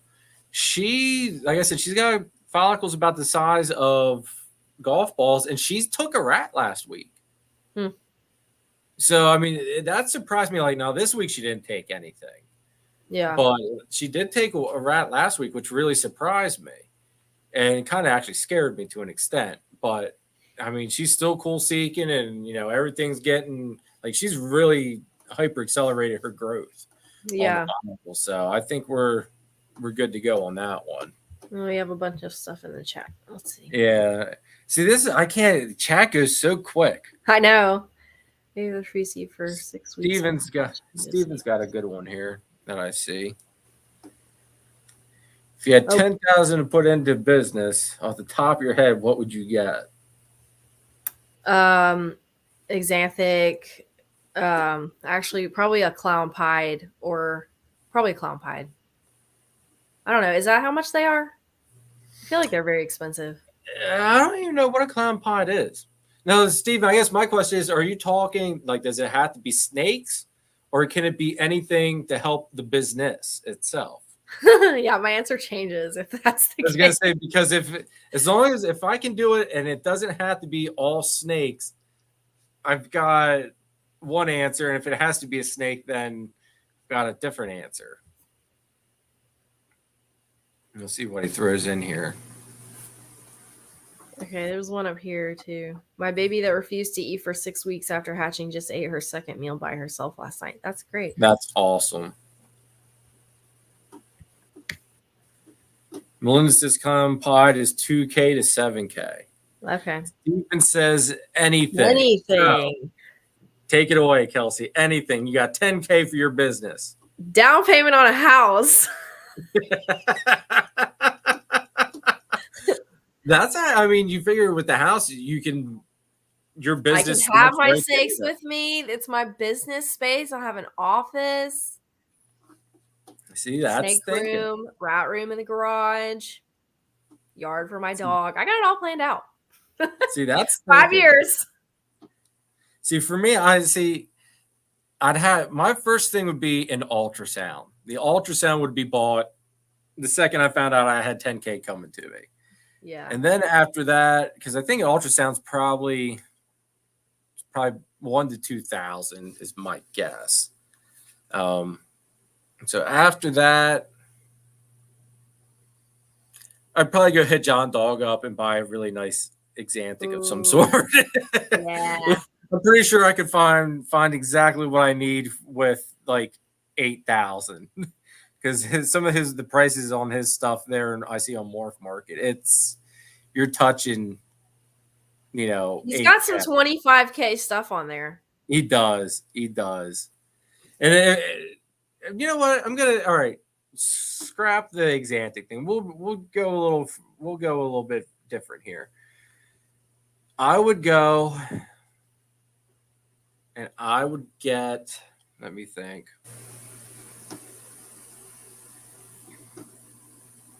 I know exactly what I would get if I was just buying one snake just for fun. I would get a really nice,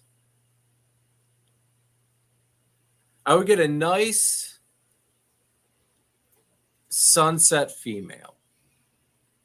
Just because, I think sunset, Steven's kind of got me hooked on the sunset thing. I don't know how much a sunset female costs. I'm sure they're like $6,000. Is that all right? So I get roughly $2,000 to play with then on top of that. So, all right, so say $6,000, $2K for the ultrasound. I got $2,000 left, and then I'll go buy something that's acid. And then we can just throw the acid male to everything. Yes.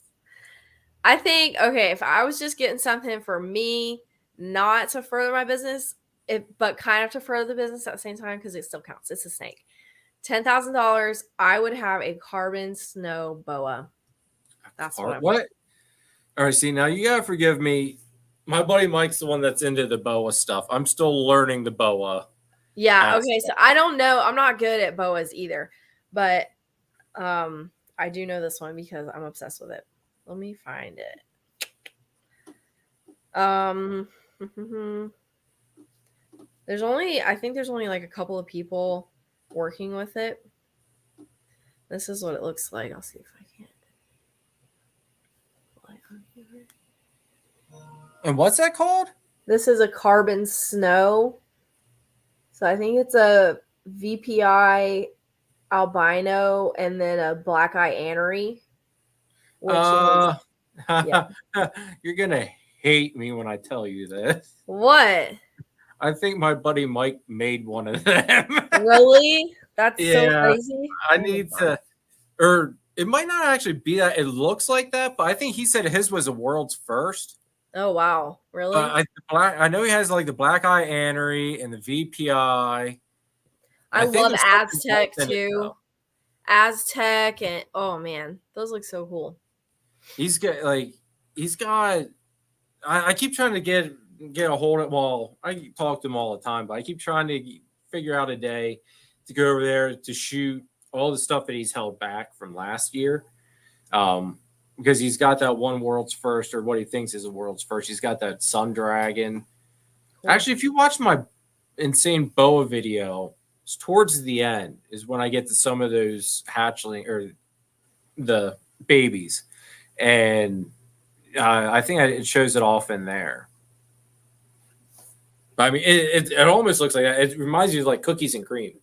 Yeah, that's cool. I love that kind of stuff.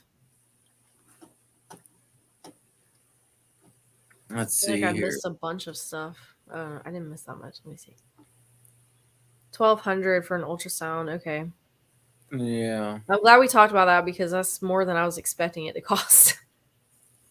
I mean, ultrasounds, they're expensive, but they're cheaper than what I would expect.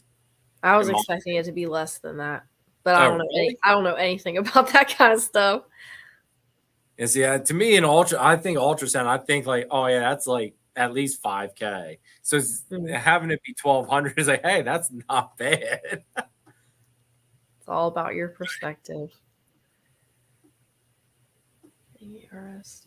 Let's see here.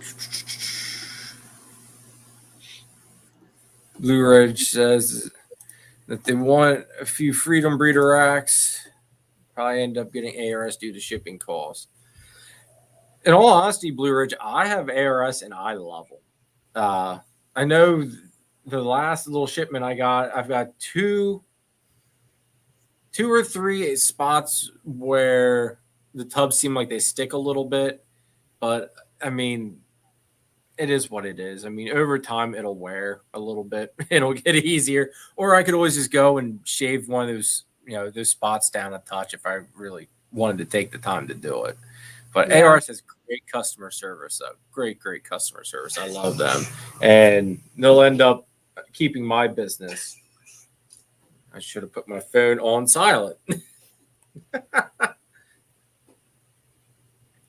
But does anybody else have any more questions for Kelsey or myself? If not, we'll call it a night. Freedom Breeder will let you put down 30% and pay the rest before it ships. 18 weeks. That's a long time. Wow. I wonder why they're so far out right now. Well, I know ARS was, when I placed my order, they were like 8 weeks out. And they were basically right spot on with their 8 weeks. Like when my 8-week point hit, I got the email saying, hey, your stuff's getting shipped. Okay. But 18 weeks, wow. That's a while to wait. That's almost 3 more months. Yeah. Let's see. Steven and Courtney say they love their ARS.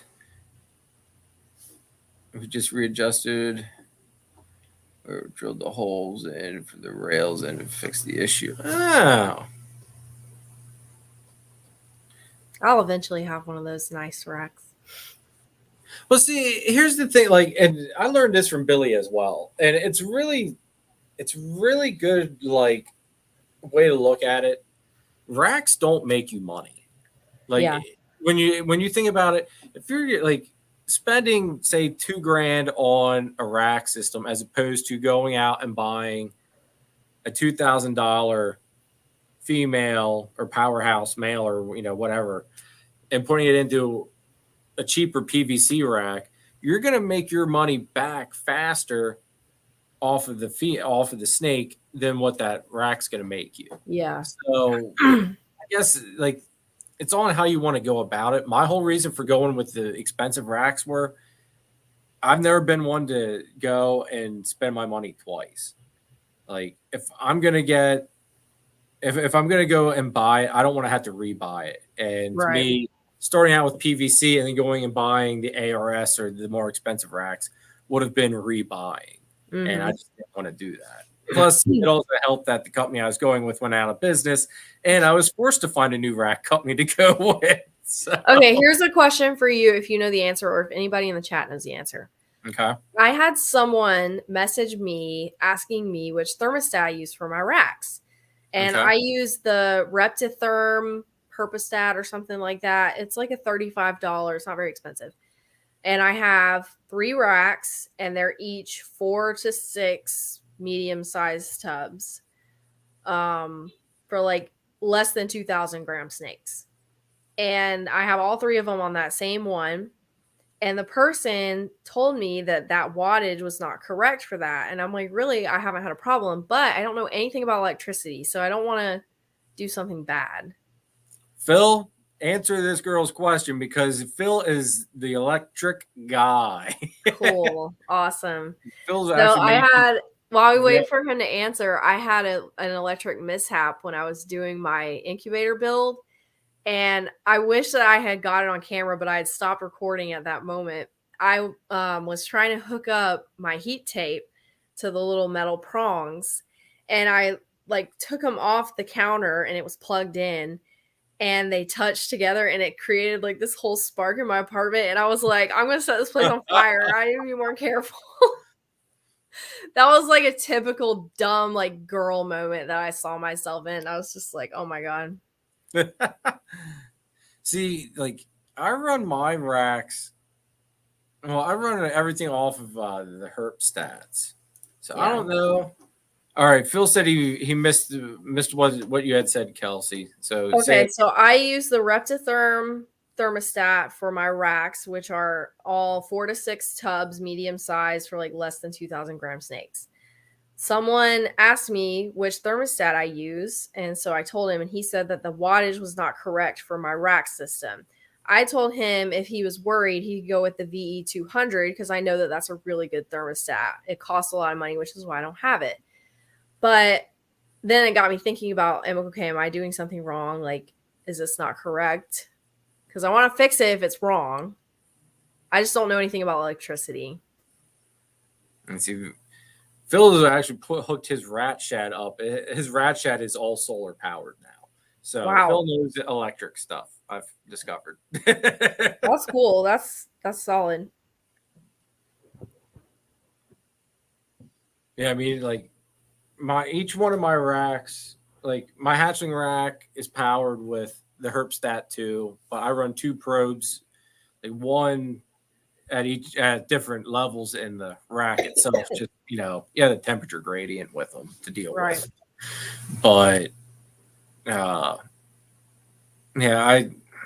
the cheaper thermostats, I have the Zoomed ones here that I run for the carpets, but that's only 1 stat per enclosure. Exactly.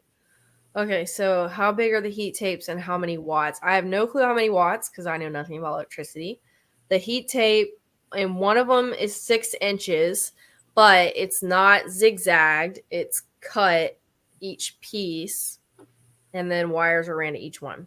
The other one is zigzag, and it's 4-inch. Drawing less than 1,800 watts through the thermostat should be fine. Hard to tell you. Okay. Well, guess it's a mystery. If it's working for you now, I'd say. I think it's fine. I If mean, it's not broke, don't fix it. exactly. That's my life motto. What's up, Gershon? Thanks for tuning in, brother. John asked a good question up here. Here we go. Top 3 favorite breeders / influencers. Gotta be John Dog, number one. Kevin McCurley, he's up there. I don't know. Who'd be number 3? I have to think about number 3 for a minute.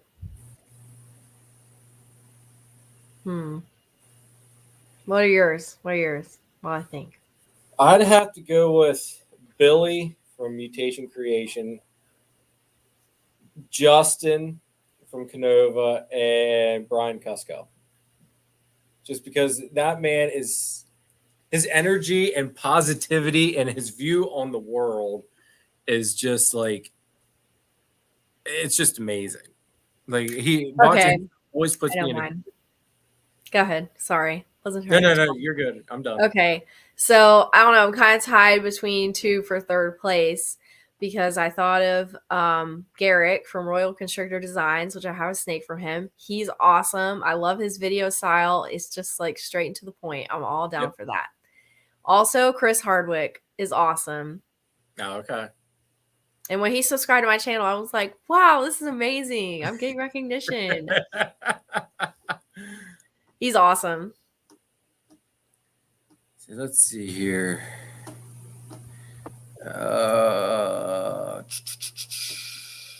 Heal the cords. If they're hot, then it's not safe. Okay, that's good advice. We all know what happened last time I touched a cord that was plugged in.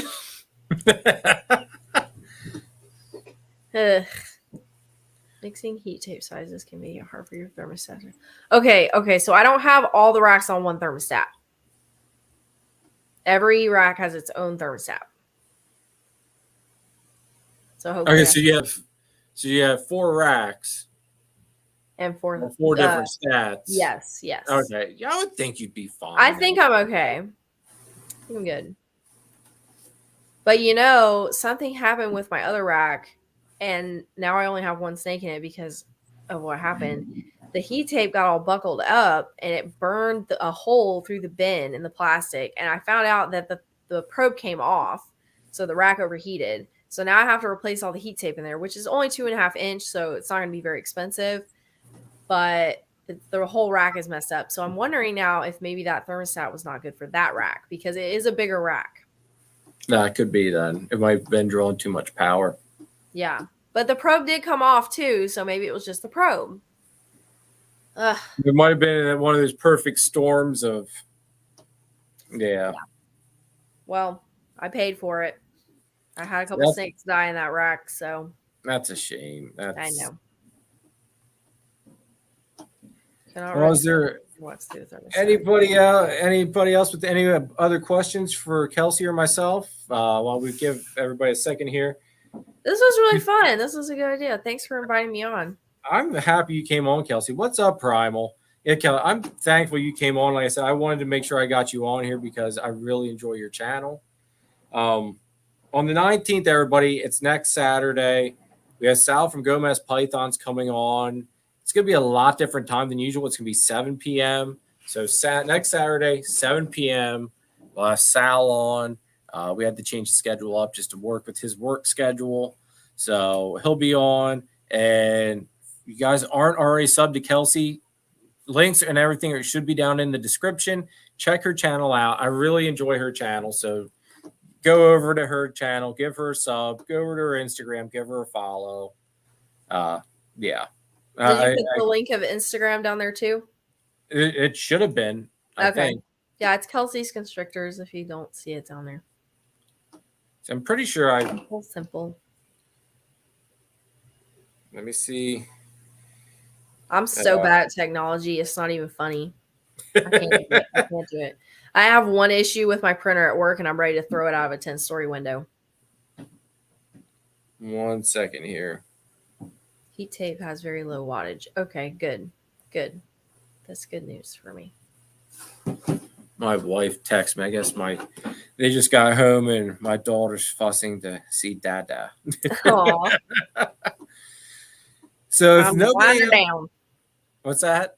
I said time to wind her down. Yeah, so if nobody else has any questions, we're gonna call it a night so I can go up and give my daughter a good night kiss and give her a little bit of daddy-daughter time before bed. Actually, it's already way past her bedtime, but so Kelsey, thank you so much for coming on. I greatly appreciate it. Thank you for having me. It was a pleasure having you on. I'm glad you came on. Hopefully, you get some people coming over your channel because I absolutely do enjoy your channel.